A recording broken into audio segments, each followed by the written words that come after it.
ශ්‍රී ලංකාවාසී ජනතාව නොපැතු නොසිතු වේලාවක ස්වභාව ධර්මයේ තුල මහා කරදරයකට මහා විපතකට පත්වෙච්ච එක ගැන අපි නිරන්තරයෙන්ම කනගාටුව ප්‍රකාශ කරනවා.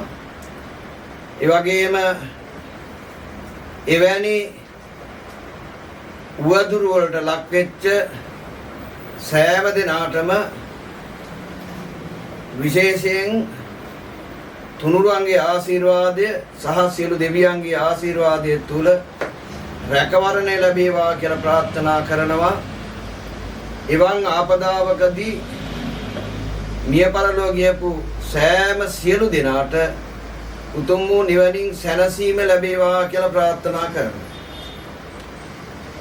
මේ නිවන් සැප ලැබේවා කියලා කියන්නේ කුහක වූ අකාරුණික වූ පාලකයන්ගේ පිටිපස්සේ ඉන්න සෑම වෙලාවක් තුලදීම සමාජ මාධ්‍ය තුල කුහකකම් පෙන්නන කරන අයගේ නිවන් සැප නෙවෙයි. ධර්මයේ පිළිබඳව ආගම් පිළිබඳව දැනීමක් තියෙන අපි ප්‍රාර්ථනා කරන අපේ ධර්මයට අනුව මිය පරලෝකීය හැම දිනාටම නිවන් සැප ලැබේවා කියලා. නායකයා ඒ වගේම කුණාටුව තුලින් විවිධ ගෙවල් දොරවල් නැති වුණා. ඒ වගේම ගම් වතුර තුලින් මිනිසුන්ට ජනතාවට පුංචි දරුවන්ට ඒ වගේම ලෙඩුන්ට මේ හැම කෙනෙක්ම මහා කරදර විපත්තිදායක ස්වරූපයන් වලට මුහුණ දෙන්න සිද්ධ වුණා පසුගිය ගම් වතුර සුළං නිසා. අපේ රටේ අපි දන්න කාලයකට මේ තරම් ව්‍යසනයක් සිදුුනේ නැහැ කියන එක අපේ විශ්වාසය. ඒ වගේම සුනාමි ආවා. සුනාමියෙන් මුහුදු කරේ ජීවත් වෙච්ච බොහෝ අයට කරදර වලට මුහුණ පාන්න සිදු වුණා. ඒ රටේ එක කොට්ටාසයක් එක පළාතක් පමණ එක දිගටම මේ පාර මේ කුණාටුව මේ නායෑම් ඒ වගේ මේ ගම් වතුර මුළු රට පුරාම හැම කෙනෙකුටම විඳවන්න දුක් විඳින්න සිද්ධ වුණා. උඩරට පැත්ත විශේෂයෙන් නායෑම් වලට ඒ වගේම ජල ගැලීම් වලට අසු වෙලා බොහෝ දෙනෙක් අදත් උන් හිටි තැන් නැති වෙලා සමහර විට අනාථ නිවාසවල ස්කෝලවල වල පන්සල් වල අදත් තමන්ට අවශ්‍ය වෙන කෑම බීම ඉදුම් හිටුම් මේවා බොහොම අඩුපාඩුවෙන් ජීවත් වෙන වෙලාවක්. ඒ වගේම මේ පැත්තෙන් බස්නාහිර පළාතේ ගම්පහ කළුතර කොළඹ මේ වගේ පළාත්වල අපි දැක්කා අපි ඇවිද්දා අපි සහනාධාර දීම සඳහා වතුරට බැස්සා. ඒ වතුර තුලදී ඒ සහන සේවා කටයුතු තුලදී අපි දැක්කපු අමහිරි දේවල් තියෙනවා. ඒ පිළිබඳ විස්තර කිරීමටත් ඒ වගේ මේ පැත්තේ රජරට පැත්තේ මිනිසුන්ට වෙච්ච කරදර පීඩා ඒවා පිළිබඳවත් සියලු දෙනාටම ආගමට හා ධර්මයට අනුව විස්තරයක් කිරීම සඳහා පමණයි අද දවසේ මම මේ කටයුත්තට සම්බන්ධ වෙන්නේ.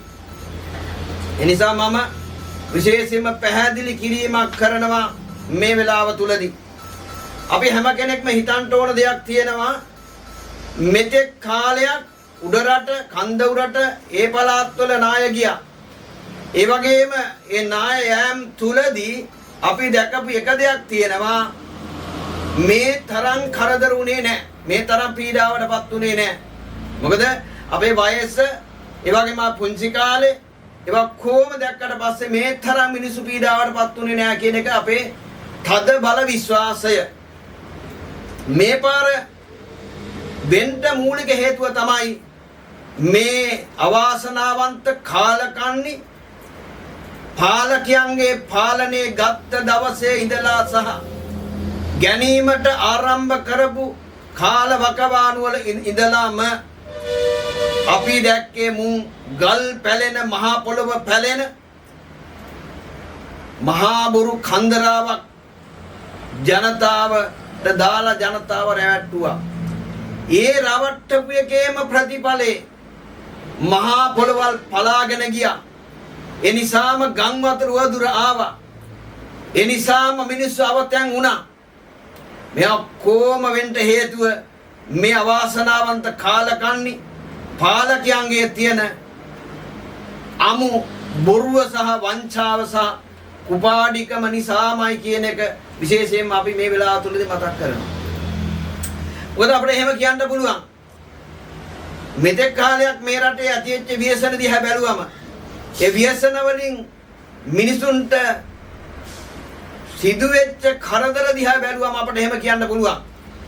මොකද මාහෙකාගේ පටන් ජනාධිපතිවරයාගේ පටන් මේ 159ම උදේ කියන එක නෙවෙයි හවසට කියන්නේ. හවස කියන එක නෙවෙයි පහවදා උදේට කියන්නේ. ඒ නිසා මේ කියපු එක අනිත් පැත්ත හැල්ලා නැහැ කියන මිනිස්සු. එසා මුන්ට ඉරහඳවත් විශ්වාසන જાතියක්, ධර්මයක් විශ්වාස නොකරන જાතියක්, ආගම විශ්වාස නොකරන જાතියක්. ඒ නිසාම මම දැක්කා ඊයේ පෙරේද අපේ කොටපිටිය හාමුදුරුවෝ මයික් එක ගන්නකොටම මේ ගරු සභාව මැද ඉඳලා අර කාලකන්ණි ගෑණිත් ඒ වගේම නගරාධිපතිවරයා දෙන්න මග ඇරලා යනවා. උන්ට ආගම ධර්මයේ කියන අබින්. ඒ නිසා මේක සමස්ත රටේ ජනතාවම තේරුම් ගන්න ඕන. මේ වෙලාව තුලදී බුදු පිළිම විනාශ කරන්න, බෝධිය විනාශ කරන්න, ආගම ධර්මය විනාශ කරන්න කසකවන මොහොතක් තුල අපේ හාමුදුරුවෝ සමහර විට කියනවා මේ කාලකන්ණි පාලනය හොඳයි කියලා. අපි දන්නවා මේ අය එදා ඉඳලම මේ කාලකන්ණි පාලකයන්ට උඩගෙඩි දීමක් කළේ. ඒ උඩගෙඩි දීමක් නිසා තමන්ගේ ලාභ ප්‍රයෝජන සඳහා නෑ කියා. ලාභ ප්‍රයෝජන සඳහාම මහත් බලාපොරොත්තුෙන් සහ උන්වහන්සේලා මහත් බලාපොරොත්තුෙන් ඉන්නවා ජනාධිපතිවරයාගෙන් සහනදායි වැඩපිළිවෙල තමන්ගේ පන්සල් වලට තමන්ගේ ආගම ස්ථාන වලට යම් දේවල් කරන්න. කවදාකවත් කරන්නේ නැහැ. මුන්ට ආගම් එපා. මුන් නිරාගමික පටන් ගත්ත දවස් ඉඳලා කතා කරන දවස් ඉඳලා නිරාගමික චේතනාවලින් යුක්තව තමයි මෙහුන් කටයුතු කරන්නේ. ඒ නිසා කවදාකවත් තමුනාසෙලා බලාපොරොත්තු වෙන මේ රටේ අභිවෘද්ධිය, මේ රටේ දියුණුව කවදාකවත් සිදු වෙන්නේ නැහැ. පාර්ලිමේන්තුවේ උදේට කියන එක හවසට එළියට අවිල වෙනස් කරනවා. අහිංසක ජනතාවට 25000 ගානේ දෙනවා කියලා කියනවා. හැබැයි තමන්ගේ පාක්ෂ කියන්නේ විතරයි මේක කරගෙන යන්නේ දැනට. අපි හොඳට හොයලා බලපු තැන් තියෙනවා. මිනිස්සු ඇවිල්ලා අපිට කියනවා. ඒ නිසා අනේ හාමුදුරනේ මුන් මේ මහ කපටි කෛරාටික වැඩක් තමයි කියන්නේ කරන්නේ ජනාධිපතිවරයාත් එක්ක.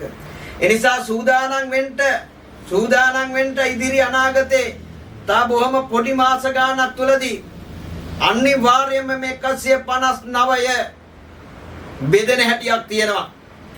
පැලවත්තේ තනි වෙන්නේ ටිල්විල් සිල්වා සහ ඒ වගේම අනුර කුමාර ජනාධිපතිවරයා විතරයි. අනික් අය විශේෂයෙන්ම අනිත් පැති වලට පැනලා බලාපොරොත්තු වෙන්න තව මාස කීපයක් යනකොට මේ ජනාධිපතිවරයාට තමන්ගේ තනතුරක් නැති වෙනවා. මිනිස්සු පිළිබඳව මේ ඉන්න 159 පිළිබඳ සත්‍ය පහක තරම් විශ්වාස කරන්න බෑ. ඇයි ඒ? විශ්වාසයක් කරන්න බැරි වෙන්න මූලික හේතුව තමයි මුන් කියන දේ කරන අයත් නෙවෙයි, කරන දේ කියන අයත් නෙවෙයි. ඒ නිසා සූදානම් වෙන්න අපි ඉල්ලීමක් කරන සමස්ත ලාංකීය ජනතාවගෙන් මෙතන සිංහල, දෙමළ, මුස්ලිම්, බර්ග, මේ ක්‍රිස්තියානි අපේ එහෙම ભેදයක් නැහැ. අපි හැම කෙනාගේම ඉල්ලීමක් කරන්නේ යහපත් රටක්, යහපත් දේශයක්, හොඳ නායකයෙක් මේ රටට රජ කරවන්නට අපි හැම දිනාටම ගෞරවයෙන් ඉල්ලීමක් කරනවා. නැගිටපල්ලා නුඹලගේ වාරය ඇවිල්ලා සියලු දෙනාට තෙරුවන් සරණයි.